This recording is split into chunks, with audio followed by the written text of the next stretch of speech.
Part 2 ভিডিঅ'টোত আমি দেখাইছিলোঁ যে আমি গৌৰীকুণ্ডলৈ আহি আছিলোঁ আৰু এতিয়া আমি গৌৰীকুণ্ডত আছোঁ। এয়া গৌৰীকুণ্ডৰ দৃশ্য। আমি উপস্থিত আছোঁ গৌৰী মাতা মন্দিৰ গৌৰীকুণ্ড। গৌৰী মাতা মন্দিৰৰ গৌৰীকুণ্ডত আমি উপস্থিত আছোঁ। এতিয়া ৰাতিপুৱা বৰ্তমান 6টা বাজিছে। আমি ৰুমৰ পৰা ওলাই আহিছোঁ ডাইৰেক্ট গৌৰীকুণ্ড মাতালৈ। আৰু আমাৰ ইয়াতে গৌৰীকুণ্ড যিখিনি জেগা আছে, গৌৰীকুণ্ড ইমান ঠাণ্ডাৰ মাজতো, পাহাৰৰ মাজতো ইমান যি ঠাণ্ডা দেখিছে নহয়, মানুহবোৰে কেনেধৰণে জেকেট আদি পিন্ধি আহিছে। কিন্তু তাৰ মাজতে এক আচৰিত ঘটনা, এই গৌৰীকুণ্ড যোনটো ইয়াত এটা গৌৰীকুণ্ড আছে, এই গৌৰীকুণ্ডত সদায় পানীটো গৰম হৈ থাকে আৰু এই গৰম পানীত গা ধুলে আপোনাৰ চৰ্মৰোগৰ আদিৰ পৰাও হাত সাৰিব পাৰি বুলি লোকবিশ্বাস আছে। গতিকে যিসকলে আমাৰ এই ভিডিঅ'টো চাই আছে তেওঁলোকে গম পাব যে কেদাৰনাথত আহিলে সকলো মানুহে এই গৌৰীকুণ্ডত এবাৰ হ'লেও গাটো তিয়াই যাব বিচাৰে।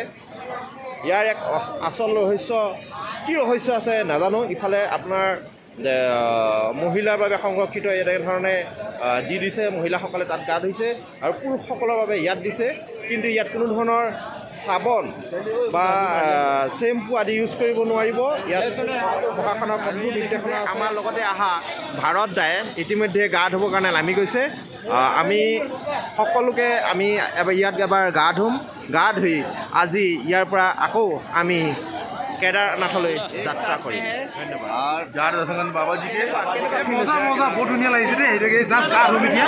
বহুত ধুনীয়া, ইমান ঠাণ্ডাৰ মাজতে যে ইমান একদম বহুত ধুনীয়া। মাজতে আপোনাক ধন্যবাদ দেই। সঁচাকৈ এক বিৰল মুহূৰ্ত বুলি ক'ব পাৰি। আমি বিৰল, একদম আটাইতকৈ বিৰল। আৰু আমাৰ লগত উপস্থিত আছে ইতিমধ্যে গা ধুলে আমাৰ ভাৰত দাক মই মনৰ কথা জানিব বিচাৰিছোঁ, কেনেকুৱা ধৰণৰ লাগিছে। ভাৰত দাক কেনেকুৱা লাগিলে গা ধুই? বঢ়িয়া লাগিছে, একদম গৰম পানী, একদম ইমান মজা লাগিছে ন।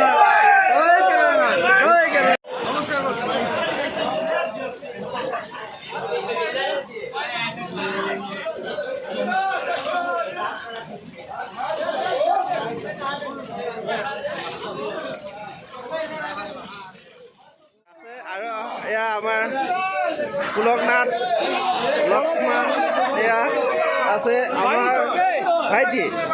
গতিকে মই এওঁলোকক অলপ বস্তুটো বুজাবৰ কাৰণে চেষ্টা কৰিছোঁ। আৰু যিসকলে আমাৰ এই ৰূপহী বৰচলা ব্লগটো চাই আছে, কাৰণ কিয় যদি ইয়াত গা ধুই নাযায় তেতিয়াহ'লে কেতিয়াছে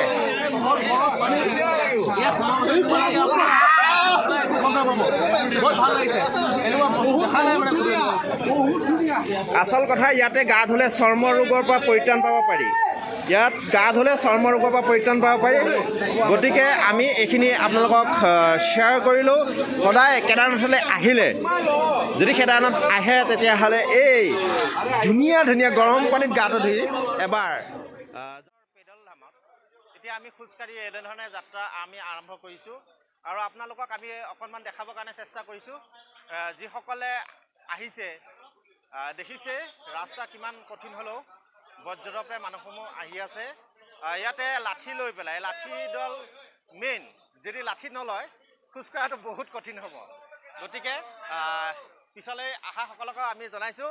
আৰু এয়া আমাৰ ৰূপহী বৰচলা গ্ৰুপ।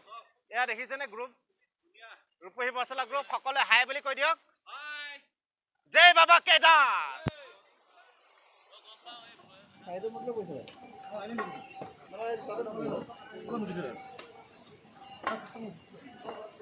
ইতিমধ্যে আপোনালোকে দেখিছে কেনেকুৱা ওখ, এনেকৈ ওখকৈ গৈ থাকিব লাগিব, উঠি গৈ থাকিব লাগিব। এতিয়া মাত্ৰ আমি 4 কিলোমিটাৰহে আমি ট্ৰেকিং কৰিছোঁ, 4 কিলোমিটাৰহে আমি আহিছোঁ আৰু প্ৰায় বহুতখিনি বাকী আছে। এইসমূহ দেখিছে, এনেধৰণে ঘোঁৰাসমূহ খাদ্য সামগ্ৰীসমূহ তেওঁলোকে লৈ গৈ আছে। গতিকে এনেকৈ ধৰণে আমি লাহে লাহে আগুৱাই গৈ আছোঁ। আৰু ঠায়ে সৌন্দৰ্য উপভোগ কৰাৰ বাবে এইখিনিত এটা ব্যৱস্থা কৰি দিছে। ইয়াত আটাইতকৈ ভাল লগা কথাটো যে আমি সকলোৱে একেলগে লগে ভাগে আহিছোঁ, লগে ভাগে আছোঁ, এইটোৱে ডাঙৰ কথা। আৰু ইয়াত বিভিন্ন ধৰণৰ অভিজ্ঞতা আপোনালোকৰ মাজত লক্ষ্মণ আমাৰ গৈ আছে লাখুটিলৈ।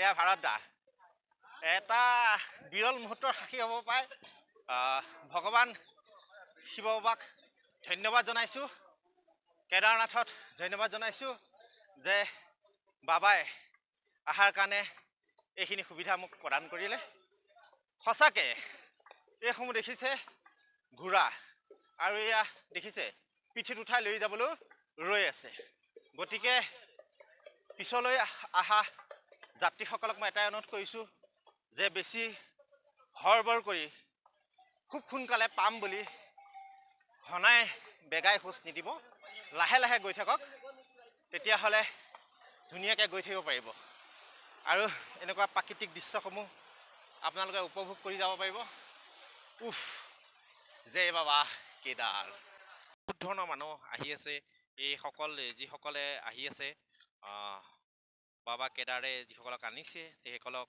আমি অকণমান দেখাবলৈ চেষ্টা কৰিছোঁ এনেকুৱা ধৰণৰ কষ্ট কৰি যিসকলে আহিছে যি খোজকাঢ়ি ইমান দূৰ খোজকাঢ়ি আহিছে এইসকলে আকৌ দিনটোৰ পেটৰ ভোকৰ কাৰণে এজন মানুহ লৈ এনেধৰণে বা বেগ লৈ এওঁলোকে প্ৰায় 22 কিলোমিটাৰ যাত্ৰা সফল কৰে আমি ইতিমধ্যে আহি বহুত দূৰ পালোহি আৰু প্ৰায় আমি যিহেতু ৰাতিপুৱা ৰুমত 7টা বজাতে ওলাইছোঁ আৰু লাল চাহ বিস্কুট এনেকৈ কিবা খাই ওলাইছোঁ এতিয়া আমি কিছু দূৰ আহি পালোঁ আহি পাই এই দোকানখনতে আমি অকণমান মেগী খোৱাৰ বাবে ব্যৱস্থা কৰিছোঁ ব্যৱস্থা ৰাখিছে মেগী খাই যাম বুলি ভাবিছোঁ গতিকে অকণমান বহি অকণমান জিৰাইছোঁ আৰু কেদাৰনাথ আহিলে এনেধৰণে মাজে মাজে বহিব লাগিব জিৰাই যাব লাগিব তেতিয়াহে ইমান দূৰ আপোনালোকে যাব পাৰিব এয়াই কথা আৰু এয়া মোৰ ভাইটি আছে কেনেকুৱা অনুভৱ ভাল লাগিছে কষ্ট হৈছে অলপ উঠোঁতে তাত কিন্তু বাবাৰ ধাম যেতিয়া যাম আৰু সেই কষ্ট অনুভৱ কৰা নাই বৰ্তমান ভোক লগাৰ কাৰণে আমি এতিয়া মেগী খাব ওলাইছোঁ অলপ মেগী খাই ল'লে আৰু অলপ শক্তি পাম আৰু আগবাঢ়িব লাগিব বহুত দূৰ আছে যাবলৈ মোটামুটি আমি 6 কিলোমিটাৰমান আহিলোঁ আৰু 18 কিলোমিটাৰমান আছে আমি যাবলৈ এতিয়া মাত্ৰ 6 কিলোমিটাৰ আহিছোঁ 6 কিলোমিটাৰতে এনেকুৱা অৱস্থা গতিকে এইসমূহ আপোনালোকক বৰ্ণনা মাজে মাজে দি যাম নেপালৰ নিবাসী এই দাজুজনে ইমান ধুনীয়াকৈ মেগী বনাই খোৱালে বহুত ভাল লাগিল ধন্যবাদ জনালোঁ একদম বহুত ধুনীয়া ইয়াত মানুহৰ যিটো সমাগম দেখিছোঁ সঁচাকৈ বহুত সুন্দৰ একদম জয় বাবা কেদাৰনাথ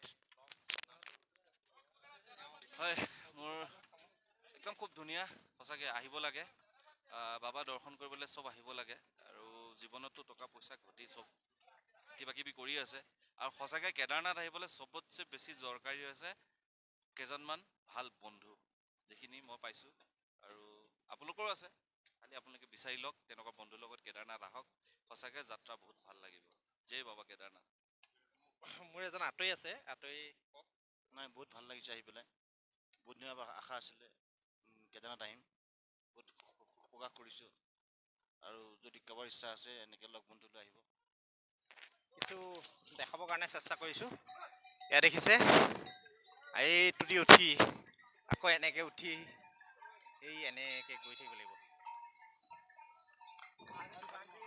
হৰ হৰ মহাদেৱ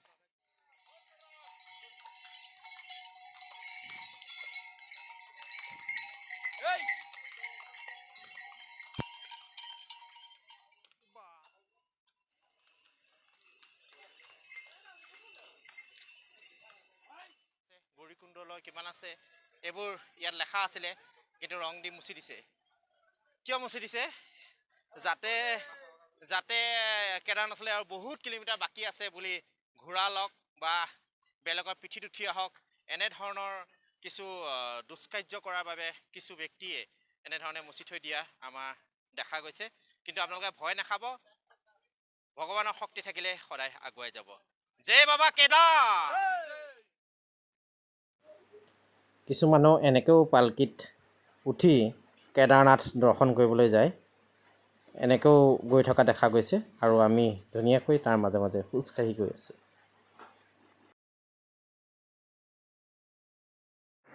এতিয়া যথেষ্ট পৰিমাণৰ বৰষুণ হৈছে আহি আমি এখন হোটেলত ইতিমধ্যে আমি বহিছোঁ আৰু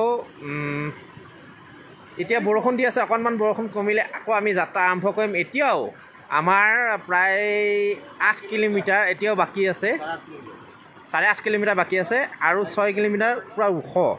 গতিকে ইয়াত বৰষুণ পৰাৰ কাৰণে আমি অলপ টাইম ৰৈ দিছোঁ। এই দেখিছে আপোনালোকে কেনেকুৱা ধৰণৰ বৰষুণ হৈছে।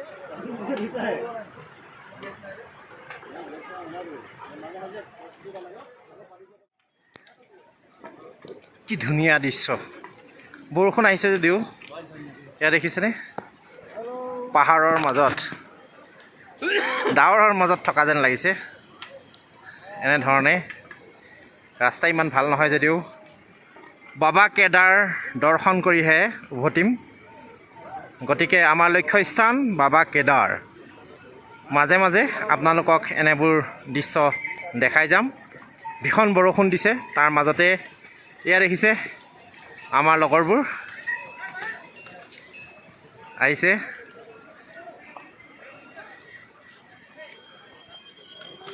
ভাৰতাই কি কয় এই আপোনাৰ হেৰি ৰেইনকোটৰ ওপৰতো আকৌ এটা প্লাষ্টিক পিন্ধি লৈছে, ডাবল প্ৰটেকশ্যন। গতিকে বৰষুণ আহিছে যদিও আমি কেতিয়াও ভাগৰি নপৰোঁ। বাবা আমাৰ কাষত আছে, বাবা ওচৰলৈ আমি গৈ আছোঁ। বাবা দৰ্শন কৰিহে আমি উভতিম। জয় বাবা কেদাৰ। ইয়াৰ পিছত আমি বৰফৰ মাজেৰে কেনেধৰণে গৈ বৰষুণৰ মাজেৰে গৈ আমি কেদাৰনাথত উপস্থিত হ'লোঁ, সকলো সামৰি পাৰ্ট 4ত আপোনালোকে আকৌ লগ পাব। ধন্যবাদ।